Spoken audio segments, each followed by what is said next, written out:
It's Kevin Keatsman Uncanceled on 95.7 FM, KCMO Talk Radio. Good morning, Kansas City. Welcome to Uncanceled on KCMO Talk Radio 95.7 FM. I'm your humble host, Kevin Keatsman, settling in on a Monday, still on cloud nine from watching the greatest sporting event on earth, the Masters, on Sunday. And one of the greatest Masters tournaments of all time. You will not find anything more dramatic in sports this year anywhere in the world than Sunday at the Masters. We'll talk a little bit about that later on. And a lot of you are not into it and don't care, but it is something special, and it's just unbelievably great. It was just fantastic on Sunday. So we'll talk about that a little bit later on. We've got all kinds of great news stories here. You know, big important things like tone-deaf liberals in a celebrity female flight going into space. What's more tone-deaf than Katy Perry going into space with a bunch of other female celebrities? We'll talk about that later in the show. And the Royals avoid the sweep yesterday, which is kind of a big deal. Cole Reagan's had an excellent start.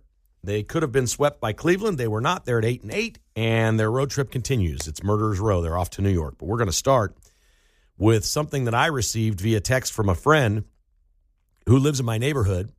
And he sent it last night, maybe around 8 o'clock, 8:30. Everybody watched the Masters, had a great day, settling in, you're getting ready for your work week, and here comes this text, and he is on fire over this video he sent me. He says, this has to be something you're doing. Please tell me you're doing this. And I said, well, I don't know about this story at all yet. And I didn't like the post on X because it wasn't like a reputable news site. And I'm like, I can't confirm that this video is Kansas City. I certainly can't confirm that it was Saturday night. So I did a little more research.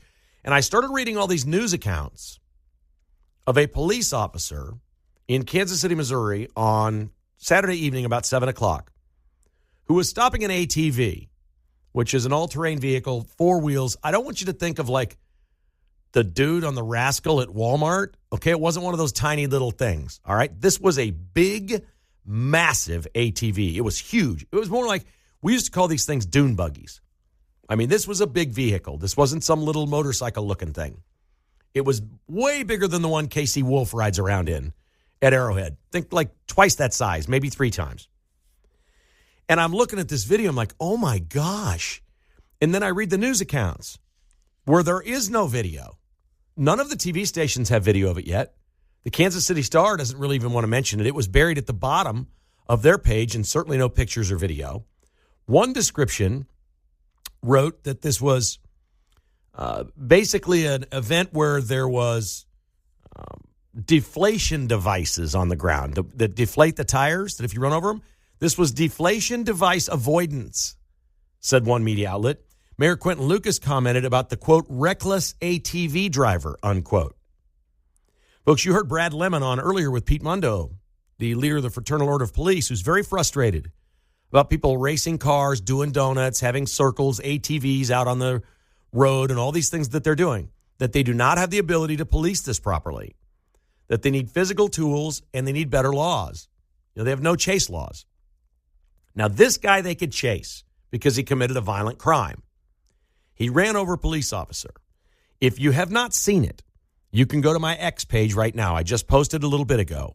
It's at KK Has Issues. That's at KK Has Issues. Is it up at KCMO Talk Radio as well? Yes, I reposted it from ours. Okay, so Mark's got it up at KCMO Talk Radio if you follow X there. And you can see this for yourself. And I want to be the first to say this. This was attempted murder. This is not aggravated assault. This is not some reckless ATV driver. And as Brad Lemon told Pete Mundo, this was no accident. This was intentional. This ATV driver drags the police officer. He's got a hold of something, and I don't know whether the ATV driver is reaching for the cop's gun. They're engaged, and the ATV goes backwards, and he's pulling the cop. And the officer falls down onto the ground, and the ATV goes back another 10 or 15 feet. The police officer heroically, maybe just pure adrenaline, whatever, gets up, and he's still going to go try to grab this guy. There's no chance. He doesn't even take a step. This guy pops a wheelie with this giant ATV, a wheelie, and smashes into the cop. Like the top of the ATV is right at the cop's face. He goes right at his head. The cop goes straight backwards and smashes his head on the concrete. Then the ATV driver drives over him. That's not aggravated assault. That was attempted murder. I don't care what anybody says. I'm not a lawyer. I'll take my chances in a courtroom, 12 of my peers sitting over there in a jury box. I'll play that video and said, that's attempted murder. And look me in the eye and tell me otherwise. Because I don't know anybody that would look at the thing and not think, okay, he's just trying to kill the guy. It's over. I mean, it was unbelievable watching this thing. How that cop is alive is beyond me. He hit his head. He went to the hospital with serious injuries. He stayed the night in the hospital. They treated him. He's at home. Brad Lemon from the Fraternal Order Police told Pete a little earlier on Monday in the morning that he's home with very serious injuries. That should not have happened. It was heroic police work, and it was anything but what the media reported to you. Now, I'll leave open the possibility that media had small staff on the weekend, maybe young reporters in, not the A crew, whatever it may be. But there was just too much of this, cop is injured thing. No, this needs to be seen. This needs to be on every newscast. It needs to be on every website. This needs to be seen everywhere. If you want to clean up the street racing and the ATVs and the things going on in Kansas City, Missouri, you have to get tough. And all they do is talk tough. Do you know how you get tough? Find this guy, arrest him, no bail, attempted murder on a police officer, and let's let everybody else that has their cars and ATVs out there see this.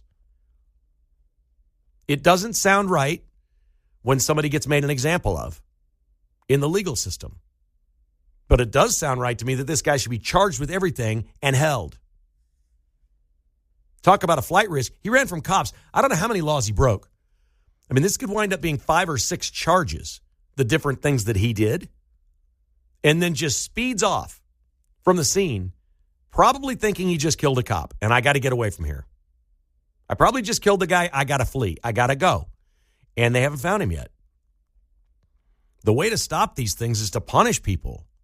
Everybody knows that.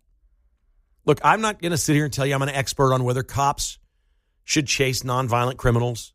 There's data that shows it's dangerous for bystanders and other drivers. We know all that. We know people panic when they hear sirens and something's going on. If there's a high-speed chase going around you, a lot of people are going to crash their car or do something, and bad things can happen. I'm not saying they don't. And I'm not telling you that I got the answers. All I know is when this happens, you get this guy and you charge him with everything you can possibly think of. That's a police officer enforcing the law. And in my view, that's attempted murder. I can't see it any other way. Look, these people know their vehicles. You know your car. If you could get your Honda Civic to come up off the ground on the 2 back wheels and you're going at a cop with 2 wheels in the air with your Honda Civic, would you say you're trying to assault him or are you trying to kill him? This isn't much different. This thing's a little smaller than a Honda Civic, but not a whole lot. This thing was massive. And it just crushed him to the ground and smashed his head on the ground and then rolled over him. I can't even believe it. If this is the chaos that's being created by the situations we have with the street racers and everything going on in this town, and they don't take this opportunity, instead of showing smoke and tire tracks, they put things out and they go, look how dangerous this is. And they're showing kids having fun where nobody got hurt, right? And other kids see it on social media. They're like, that's cool. I want to go do that. You need to show this. Everybody needs to see this. And it's nowhere. I'm telling you, it's nowhere. You got to look long and hard for it. There's no other media outlets anywhere that have posted this video. You have to go see what happened to this cop. This is just, it's going to make you sick. It's going to make you sick. And that's just the kind of people, the kind of lawless people that understand they can go roll their ATV downtown and do whatever they want, and they're not going to go to jail. They're not going to do anything. And they all know if they just drive away fast, the cops won't chase them because they've not done anything violent. They haven't hurt anybody. So we can just speed away. It's ridiculous. It's ridiculous, and it's happening in Kansas City, Missouri for a reason. They're gaming the system. Brad Lemon nailed it earlier with Pete. He said it. We don't have the tools to deal with this. We need physical tools, and we need better laws, better policing tactics. He said they don't have those nets that grab the cars and stop them. Pete said he saw them last week and Lenexa has them. I don't think there's a street racing problem in Lenexa, but I wouldn't put it past anybody. Pretty sure most of the young people that live around there are like, boy, if I got caught doing this, my life would change pretty significantly. But we've known about this from the Chiefs parade to the different things that go on in Kansas City, Missouri. And I know the Royals are talking downtown ballpark, and Vahe Gregorian wrote a piece over the weekend, a columnist for the Kansas City Star. The Royals started wanting a downtown ballpark. They should still do it. I run into more people say they don't think downtown ballpark is a good idea because of the crime and the lawlessness than anything else. That's their biggest complaint. That's a bigger complaint than a parking issue, which is pretty hard to do because Kansas Cityans really like to park close. Apparently, we don't like to walk. But I don't know, man. You see some of the policies and things and what goes on, and it's just one time after another. This one's going to break your heart. When you see what happened to this officer, it really is going to break your heart. Go check it out. It's on X, at KK Has Issues, or at KCMO Talk Radio on X, and you can see it for yourself. What's the answer? Does anybody have the answer? Call me and tell me what we should do. If you can't chase them and they don't have nets to stop them, and all you can do is put devices down on the ground, what can we do to stop this in Kansas City? 913-408-7957. This is Uncanceled on KCMO Talk Radio. So a weird story came out on, the story itself wasn't weird. What's happened is weird, and not a lot of people seem to know or are saying. You may remember the name Denton Loudermill. He was at the Chiefs parade when the shooting occurred a couple years ago, and on social media, he was very quickly identified as an illegal alien that apparently had a gun and shot somebody and did all this, and then was later identified as Denton Loudermill, who is not an illegal alien. He lives in Olathe, and he didn't shoot anybody. And apparently since that event, his life has been hell. I'm not sure I understand exactly how or what transpired after the incident. I know for the first couple of weeks, he was dealing with a lot of people thinking he was an illegal alien. He did this thing. He was going to be deported. But that was dismissed rather quickly. And I don't know how this much time later, he had lawsuits going. I'm not exactly sure who he was suing and what he was going to do. But he was found dead in his home. I believe it was on Friday. And his lawyer put out a statement that said Loudermill's final days were, quote, burdened with stress, unquote. They're not giving the cause of death. And they're leading everyone to believe, again, I want to repeat this word, they're leading everyone to believe that it was such a terrible situation for him the past couple of years that he may have taken his own life. That's what they're leading everyone to believe at this point. I don't know that that's the case. We don't know, and they haven't said. And apparently they've got legal actions pending or ongoing, and I'm not sure why or how that works. I don't know anybody that has successfully sued social media for being wrong. If they did, social media would be shut down and it would be over. My goodness, the supposedly reputable journalistic firms, CNN, Fox News, a whole bunch of different places have lost lawsuits for things that they've written about or posted or reported on television. But just a person that has a picture or something says, I was there and this was I don't know. I don't know where it goes. It sounds like a horrible story. Any death is a tragic story, but this just sounds like a horrible story of a life that just another life from that event that has ended too soon. It seems related. They are suggesting, and the lawyers are suggesting this is all related. I don't know if it wants to change your death toll or whatever from that event, but this sounds like a really, really sad situation. Denton Loudermill from Olathe has died, and they're not saying exactly why or how. So one of my big worries that I've had and expressed many times, you've probably heard me say it, is I'm worried that some people that are Democrats will figure out they're doing it the wrong way and start doing it the right way. Pete played last hour a clip from Bill Maher, the comedian, on HBO. And I find it impossible to believe that Bill Maher didn't understand that when he was going to dinner with Donald Trump, it was not going to be Donald Trump on a rally stage. You know, that's what he made it sound like was, well, this was just a completely different person. I didn't know. Well, it's well documented. Anybody on the left that wants to take note of our president will understand that other leaders around the world respect him and take him very seriously. And people that work with him see him as completely professional. Those who know him best, hundreds of people at this point have said, when you have a meeting or a dinner with Trump, he asks more questions than anything else. And he wants to know what you think. And so there's Bill Maher, the latest. Couldn't believe it. He was asking me all these questions. And Maher had a sense of humor about the thing. He goes to dinner, and he had a sheet of paper of 60 different insults that Trump had leveled on him over the years. Fired like a dog, total loser, not funny comedian, all these things. And he asked Trump to sign it. And, of course, Trump signed it. And apparently they had a great dinner. And, I don't think you're surprised. I'm not surprised. Why are people on the left so clueless? Like, how did we know so much about Joe Biden that they were lying to us? We could see it with Joe Biden. We knew all about Joe Biden. How do they not know what the real Donald Trump is like as president? I can't figure that out. But there are people working in politics or that are either Democrats or former Democrats that are doing things that are starting to become a little bit alarming for me because I think they're figuring this out. The latest is Stephen A. Smith, who we've talked about, may run for president. And he was on This Week with George Stephanopoulos, and he was asking about Gretchen Whitmer, the governor of Michigan, who went and met Trump at the White House and has sided with Trump on the tariffs for the automakers to help Michigan. It's all to help Michigan. Stephen A. Smith is asked about this by George Stephanopoulos because all the people on the left are going crazy that Gretchen Whitmer is kissing up to Trump. And Stephen A. Smith, in a very level-headed manner, says, quote, "She's the governor of Michigan. She has no choice but to do that, and anybody that thinks otherwise is just being foolish and immature and childish. The fact is, she's the governor of a state in the United States of America. You need to do business with the federal government. He is the president of the United States. You don't get to circumvent him. So as a result, you have to be an adult in the room and be prepared to do business, and anybody who would encourage her to do otherwise is just being utterly ridiculous." Smith went on to tear into Democrats, saying Trump won because the Democrats are rudderless as a party and have no muscle whatsoever. Dangerous candidate, I'm telling you right now. He's a dangerous candidate. He's got the celebrity status. He's got the bombastic thing that Trump has that appeals to voters. And he's talking common sense about the Democrat Party moving to the middle. And Stephen A. Smith's got, and so's Bill Maher, by the way. I'll bet they've each named 5 things publicly they agree with Trump on. Border security is one of them.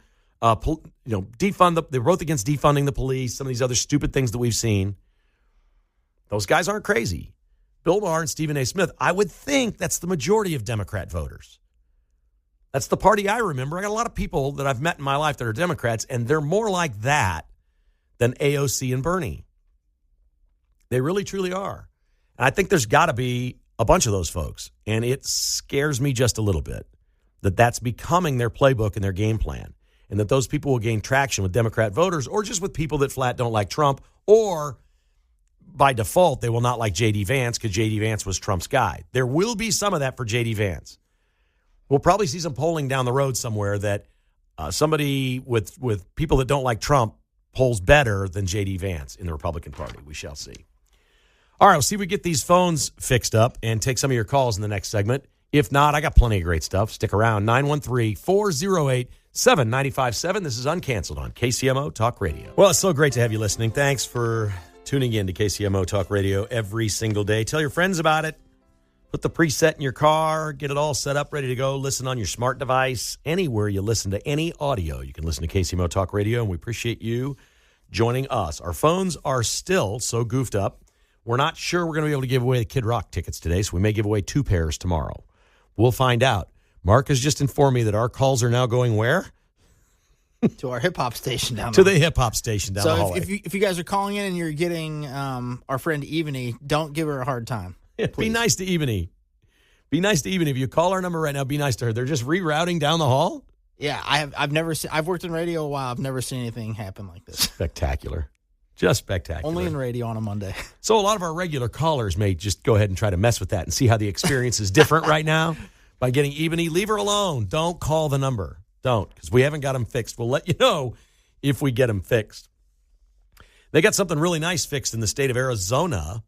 We learned over the past few days that per a lawsuit, a victory in a lawsuit, 16 counties in Arizona will now begin the process of removing 50,000 people from the voter rolls.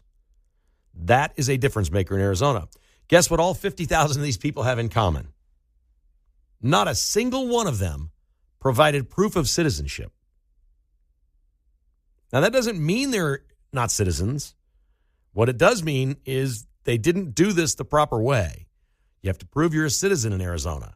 And there's 50,000 of them on the rolls. And this is what Democrats do. They defend lawsuits and they fight to the end, the bitter end, trying to keep these people on the voter rolls instead of saying, oh, you know what? We didn't notice that. Why don't we contact every one of these persons and just have them prove that they're citizens? There was no effort to do that. They didn't try to find these 50,000 people and say, hey, let's prove you're citizens and get you signed up. They're not doing that at all. And did you know that the momentum with young people was so much in favor of Donald Trump throughout the last campaign? Did you know Democrats last year during the election, in the months leading up to it, stopped voter registration campaigns? Do you remember when the Chiefs used to do this? Like during George Floyd, we got to have social justice and this and that. The Chiefs would have like, hey, come out to Arrowhead parking lot and register to vote. Remember those days? They had them in the parking lot. We're going to make it easy for you. We're setting it all up at Arrowhead. Just swing by and we'll register. You can drive through in your car and get registered. All these things they were doing to register to people to vote. Remember those days? Those were all liberal pursuits, Democrats. They stopped because they were looking at the data that more young people registering to vote were registering to vote for Trump. That's what happened in the election. We had a complete tidal wave of young voters move right and vote for Donald Trump. And so they don't want to sign people up. Maybe they should go find these 50,000 in Arizona and say, let's prove they're citizens. What are they afraid of? Why isn't there a campaign to do that? Well, there's probably not very many of them that are citizens, but we don't know. That's real progress in Arizona. 50,000 off the voter rolls because they didn't prove they were citizens. This is just a joke. This stuff, there needs to be real laws. And I think there need to be different laws for federal elections. I'm not a big federal government guy. I believe in states' rights. I think when we vote for the President of the United States and United States Senate and the House of Representatives, those should be federal elections. And they should come under different jurisdictions and laws. We can have the state implement them, but it needs to be one set of rules in every state. How else could you do it? It's a national election. It has nothing to do uniquely with your state other than the Electoral College. It's a national election. We should separate those. I actually think we should get to a point where those are voted on every 2 years. Obviously, the president's 4, your senator's 6, but every even-yeared November, and there's nothing else allowed on the ballot. This is our federal election. Go vote. Why clutter it up with other stuff and make it confusing? They throw 87 judges on there. You don't know who the judges are. Nuts. But they're cleaning it up in Arizona, and they needed to. This is a story I've been on for a couple of years. I've mentioned it a couple times here on Uncanceled, but I just wanted to update you on this one because it involves something you were not going to hear anywhere else and never would have guessed. This is the biggest long shot in the history of the world. I'll cut right to the chase of what the long shot is. PETA, the animal folks, PETA are praising Donald Trump. Right? I mean, never on a bingo card. Never.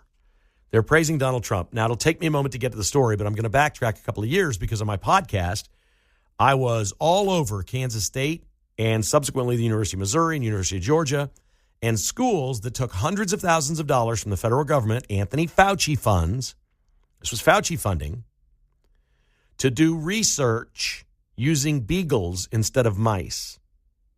They would take ticks. They would take airborne mosquitoes with viruses. They'd put these beagle puppies. They'd cut out their vocal cords so they couldn't howl or whine.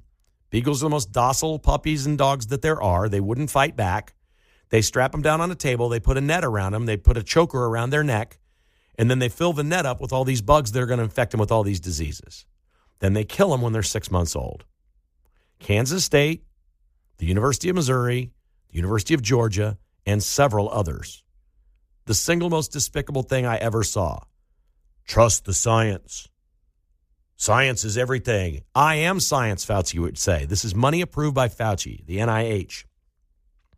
It ended. And it ended because of a company called the White Coat Waste Project. They find waste and fraud in anything to do with white coats, which is research, healthcare, doctors, things of that nature. They're an awesome organization, and they got this shut down. But now there's more. Donald Trump has stepped up and said, we're done with all of it. I'm going to read you from a story here. It's something called Coffee and COVID. Somewhere in doggy heaven, Fauci's beagles are now smiling. They're still not barking since their troublesome vocal cords were surgically severed by NIH scientists. Last week, Stat News ran the great news under the headline, quote, FDA plans to phase out animal testing in drugs in what it calls a paradigm shift. Thousands of animals will eventually be spared each and every year as these new methods take root, says new FDA Commissioner Marty Makary. So that's it. It's over. Animal testing is going to be done. And look, most people would draw the line and say we understand research mice or bats, but not for gain of function, not to try to build something. Did they just clone some sort of wild wolf last week that's some sort of canine? And now they're asking, should we do this with T-Rexes? Where are we going with science? Look, we can only do what we do in America. All right, we can't control the other countries, but we can damn sure not fund Chinese research if they're going to be doing these things.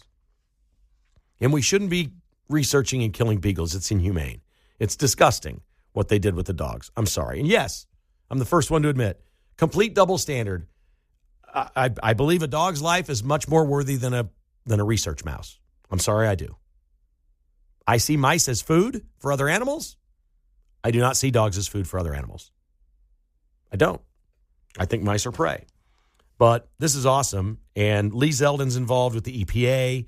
They're going to work through his agency and get rid of all the animal testing and environmental agencies. And I just think that's great news. I think it's just fantastic news to see these sorts of things ferreted out, because you just can't have it. The killing of the beagles was just too much for me. All right, my Masters is not a rant today. I'm not going to rant on the Masters. It was a great tournament. If you followed it, great. If you watched it, great. I'm not going to try to talk you into being a golf fan if you're not. But it was just the greatest sporting event ever. Rory McIlroy, you've heard the name, I'm sure. There's 4 majors. He had won 3 in his career, but he hadn't won the 4th, which was going to be a big deal. If he ever did it, he'd only be the 6th player ever to do this. He's been waiting 11 years to win a Masters and then win all of these, which he did. And when he did, he collapsed on the green. And he cried. And he would say afterwards, these were not tears of joy. They were tears of relief. He had the immense pressure every year of coming to Augusta, and they asked him, are you going to do it this year? Are you going to do it this year? He's had 11 years ago, he had a 4-shot lead or something on the 10th hole. He hit a golf ball in a place that nobody knew at Augusta National even existed. So far left. There was a house back in there. Like, didn't know there was houses on this course. Way back in there. And he blew the tournament. He blew the U.S. Open last year. He blew a British Open. He's missed putts and blown tournaments. And he blew it yesterday twice. He had a 2-shot lead to start the day. After 2 holes, he was 1 down to Bryson DeChambeau. He got that lead back, and then here came Justin Rose. And he blew that lead. And it was gone. Until he had a putt on the last hole for par. A short putt, 5 feet, maybe 6 feet. Make it and you win, and he misses. And it goes to a playoff, and he wins. And when he won, he just collapsed. And it was spectacular to see. What I want to share for you is something that a writer posted about Rory McIlroy growing up in Ireland to parents that were not well-to-do. To fund Rory's golfing ambitions as a child, McIlroy's parents took on extra jobs. Jerry, his dad, worked 100 hours a week.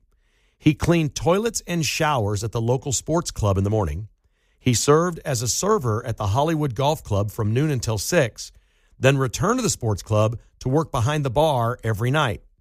Rosie looked after Rory during the day, and she worked night shifts packaging rolls of tape at a 3M factory in Bangor, County Down, Ireland. Due to their conflicting schedules, McIlroy's parents never saw each other during this period, or very rarely did. Jerry would later say, I had no idea what else to do. I'm a working class man. We wanted to give our only child a chance at success. Well, that chance that they gave him turned into a whole lot of free golf because the dad was working there and probably didn't have the money to be a member. But Rory got to play and play and play. And he was around the pros there and the good players and coach, and his dad was working there, and they were around each other, and it was a lifestyle. And grind and practice and grind and practice. And by the time Rory was 8 or 9 years old, he was on a national television show in Ireland, hitting golf balls off of a mat into his mom's dryer. It's what she taught him in the house. Chip these balls into the dryer. It was a front load dryer. And he became famous. All kinds of videos of him. His hero was Tiger Woods growing up. It's an unbelievable story. The moral of the story is not that if you dedicate everything to your child, they're going to win the Masters. That's not it. There are all kinds of great parents, millions and millions and millions of great parents in America right now that are going to do all the right things with their kids and still have a bad outcome. That can happen. There's nothing guaranteed. The story is about the parents' love for their child and what they wanted for him more than for themselves. It's the ultimate parenting. It wasn't overkill. They weren't the helicopter parents. They weren't driving him, pushing him to become some world-class golfer because, that's the only thing they know. That wasn't what it was. They learned pretty early, 13 or 14, that he was a special player. You knew at that point that he really had something. But there are parents everywhere out there doing whatever they can for their kids, and I think it's glorious. And that's my takeaway from this year's Masters. All right, we'll take another break. We come back. I got a couple of tasty ones for Mark. I'm going to ask him the ultimate question about the Masters and Rory McIlroy completing the Grand Slam, and we'll talk about the Royals, who got a really important win by not getting swept by Cleveland over the weekend. That's coming up next on Uncanceled. Well, we're seeing all kinds of things here in radio that we've never seen before. I just watched Mark try to call the station himself from his cell phone. It popped up Mark Van Sickle on my screen. I'm like, what is he doing in there? He's calling himself. And what happened, Mark?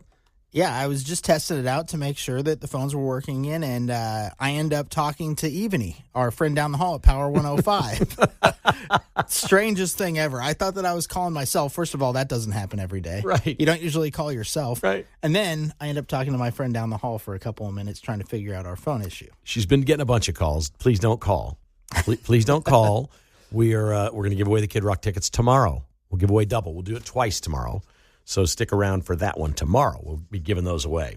That will work. How about this, Mark? Did you hear about L'Jarius Sneed?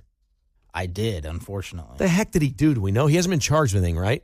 No, allegedly somebody shot out of his car, though, right? Okay, so L'Jarius Sneed was the borderline Pro Bowl corner for the Chiefs. They traded away last year, and it was a lot of Chiefs fans were like, oh, boy, they just traded away a great player to Tennessee. It looks like they might have done the right thing. L'Jarius Sneed's in trouble with the law. They're investigating if he was criminal in nature in what is being called an aggravated assault and gunshots fired from a car.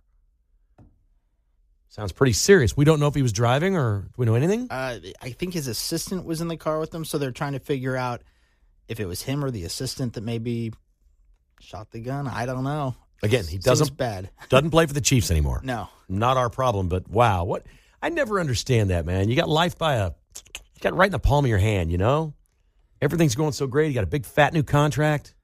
You know what's good for the Chiefs, though? We got the first round, or the first pick in the third round this year because of L'Jarius Sneed. Right. Yeah. So that's good for the Chiefs. Yeah. Sad for him, but... Did you react with any emotion yesterday when Rory McIlroy made that putt and won the Masters, Mark?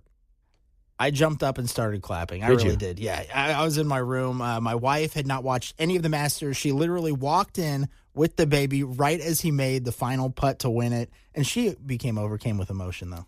We were at a watch party. We basically had watch parties all weekend. It was Masters weekend for us. We're just so busy with the Masters. It's crazy. But my buddy Cato was there yesterday, and he says when Rose is down 4, he said, what are the odds? What are the live odds on Rose?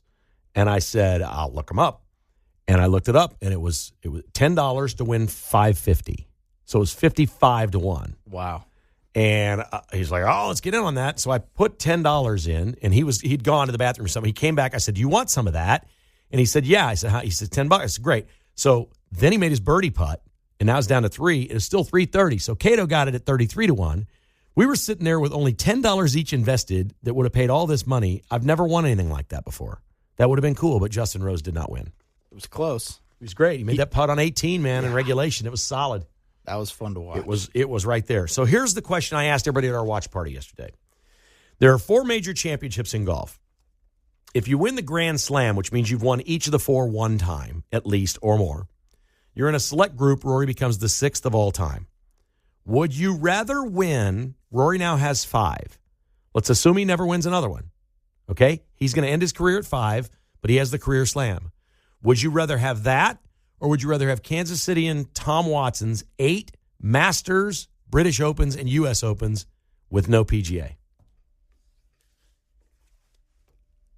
I'd probably go the 5. That's everybody for an hour said that, and I finally ran into my buddy John, who's very common sense, said, I'll take the 8. I'm in for the 8. You want to have the more championships. I want to win 8 majors, yeah. You get more money that way, probably, well, it's not even the money. It's just 8 majors for crying out loud. I mean, at the end, really the ultimate stat is Tiger didn't get to Jack's number, right? Yep. That's the one. Okay, they're both Grand Slam winners, but he didn't get there. Watson's won 3 more majors than Rory McIlroy.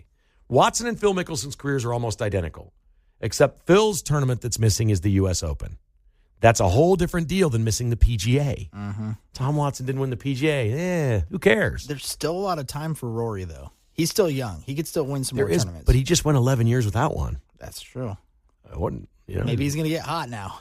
Maybe, but I would almost think the opposite. I would think that he would dedicate himself to family, not working as hard, grinding, because it takes incredible dedication. It's true. And maybe he backs off that a little bit now. I don't know. Maybe he doesn't. It certainly won't affect him this year. He's got a chance. This year's probably the best year for him if he's going to win another one. There's 3 more majors because he's playing great. He's out-driving everyone at age. He'll be 36 in 2 weeks. And he's just flat out-driving everyone. Have you heard the term donuts and punchies? Does it have to do with cars? No, that's an excellent guess. I have not. That was an excellent guess. Donuts and punchies, the Royals bullpen coach, this is his famous saying. Okay. He wants his relievers to get donuts and punchies every night. A donut is a 0 on the scoreboard. Oh, there we go. Punchies when you strike somebody out. The Royals pitchers and relievers all now have T-shirts that they wear that say they don't say anything. It's 2 donuts, and then what is the name of the thing that's the and sign?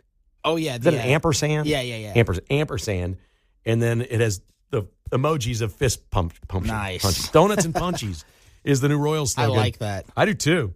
Cole Reagans was terrific on Sunday. 7 2/3 innings, 10 strikeouts. And all anybody at the Masters party was talking about was not the Royals winning or Reagans being good. They were talking about the 3rd Jack of the year. Do you know what a Jack is? Yes. You do. Jack Caglione home run, right? That's correct. Yes. They were talking Jacks. Love it. Which the big league team isn't wearing T-shirts of yet. They will. It doesn't seem like it would be very far away at this point. He got his 3rd home run at Northwest Arkansas. Jack Caglione. The next big thing for the Royals, because Hunter Renfroe and MJ Melendez are a disaster. They're going to need a bat in this lineup. Yeah, they need to bring Jack up at some point this year. I will wear a T-shirt that says Jack when he gets here. I will too. I love it. A Jack is a home run, folks. If Jack hits one, it's a Jack. Love it. Thanks for listening to Uncanceled. The Vince Show is coming up next. You're on KCMO Talk Radio.